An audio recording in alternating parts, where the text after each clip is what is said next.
सोचिए, हमारे चारों तरफ ऐसी कितनी ताकतें हैं जिन्हें हम अपनी आंखों से देख नहीं सकते। जैसे हवा का दबाव, सूरज की असली ताकत या जमीन के नीचे की नमी। तो सवाल ये है कि हम इन्हें समझते कैसे हैं? इसका जवाब है कुछ खास वैज्ञानिक उपकरणों में। ये एक तरह से मानवता की सुपर सेंस हैं, मतलब ऐसी असाधारण इंद्रियां। आज हम यही जानेंगे कि ये हमारी पहुंच से परे की दुनिया को कैसे मापते हैं। और यही वो सवाल है जो कह सकते हैं विज्ञान की एकदम नींव है। हवा का दबाव हो, मिट्टी की नमी हो, सूरज की असली ताकत, ये सब अदृश्य शक्तियां ही तो हैं जो हमारी दुनिया को चलाती हैं। तो सबसे बड़ा सवाल ये है कि इस अदृश्य को दृश्यमान बनाया कैसे जाए। अच्छा, इसको ऐसे समझते हैं, जैसे एक दूरबीन हमें दूर के तारे दिखाती है ना? बिल्कुल वैसे ही ये उपकरण हमें अपने चारों ओर की उन अदृश्य हकीकतों को देखने की ताकत देते हैं। ये करते क्या है?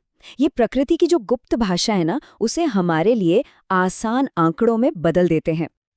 तो चलिए अपनी पड़ताल शुरू करते हैं हमारे ठीक ऊपर मौजूद हवा की उस विशाल महासागर से, यानी वायुमंडल से।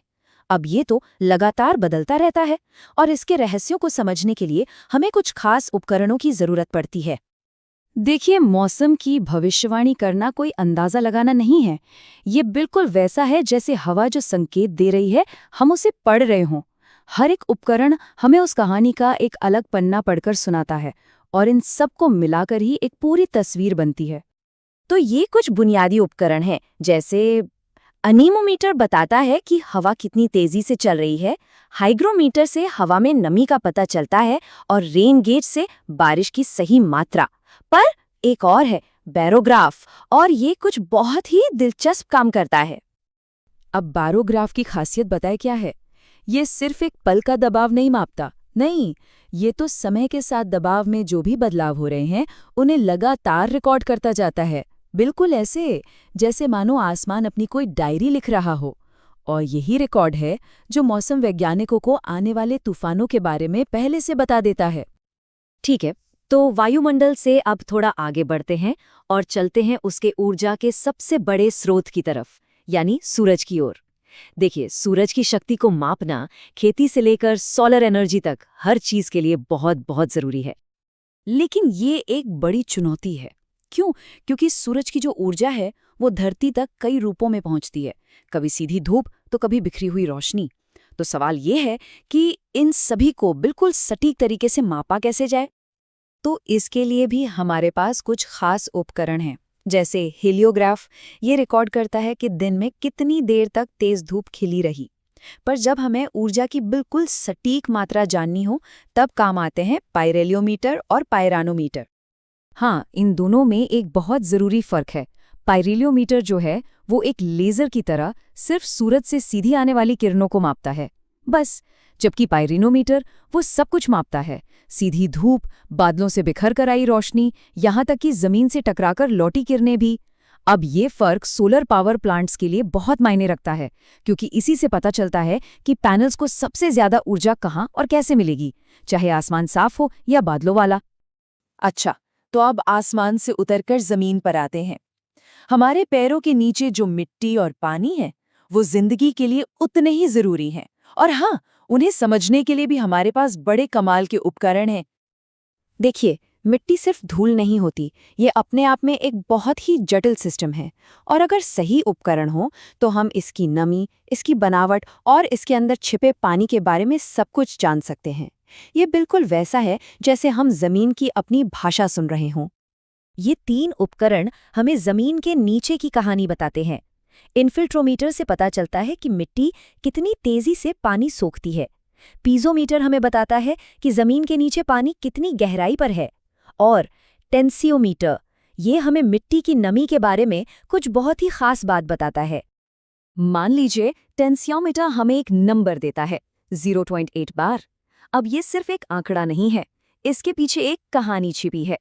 बार जो है वो दबाव की एक इकाई है, और ये नंबर हमें मिट्टी के अंदर के एक छिपे हुए तनाव के बारे में बता रहा है। पर सवाल ये है कि इसका पौधों के लिए क्या मतलब है। इसको ऐसे समझिए, टेंसियोमीटर सीधे सीधे मिट्टी की प्यास को मापता है। मतलब वो ये बताता है कि पौधों को अपनी जड़ों से पानी खींचने के लिए कितनी ज्यादा मेहनत करनी पड़ रही है। अब जरा सोचिए, किसानों के लिए ये जानकारी सोने से कम नहीं है, क्योंकि इसी से तो उन्हें पता चलता है कि सिंचाई का बिल्कुल सही समय क्या है। और अब हम अपने आखिरी हिस्से में पहुंच गए हैं। यहाँ हम उन उपकरणों को देखेंगे जो कुछ सबसे असाधारण चीज मापते हैं। क्या? जीवन की अपनी प्रक्रिया, वो भी पौधों के अंदर। हम जानते हैं कि पौधे चुपचाप बढ़ते हैं, पानी छोड़ते हैं, अपने तापमान को कंट्रोल करते हैं।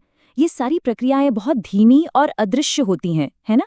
लेकिन विज्ञान ने इन्हें भी मापने के तरीके खोज निकाले हैं। जैसे ऑक्सैनोमीटर, ये सीधे सीधे एक पौधे की ग्रोथ को मापता है।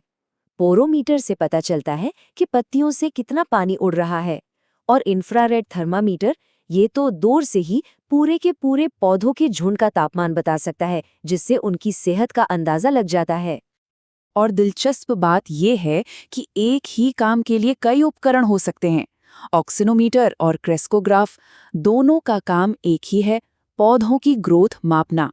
इससे पता चलता है कि विज्ञान में एक ही लक्ष्य को पाने के लिए हमेशा नए और बेहतर तरीकों की खोज चलती रहती है।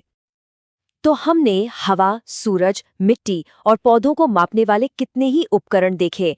ये सब अपनी अपनी अलग अलग कहानियां बताते हैं, लेकिन इन सब का मकसद एक ही है।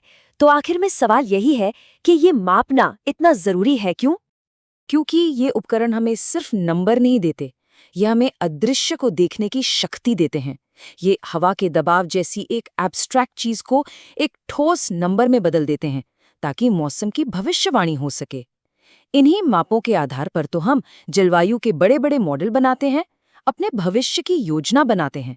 सच कहें तो मापन असल में भविष्य देखने की ही एक ताकत है। और जैसे जैसे हमारी दुनिया बदल रही है, हमें नई नई चीजों को मापने की जरूरत पड़ेगी। हो सकता है महासागरों की सेहत को, हमारे शहरों की हवा को, या क्या पता हमारे अपने दिमाग के अंदर चल रहे सिग्नल्स को।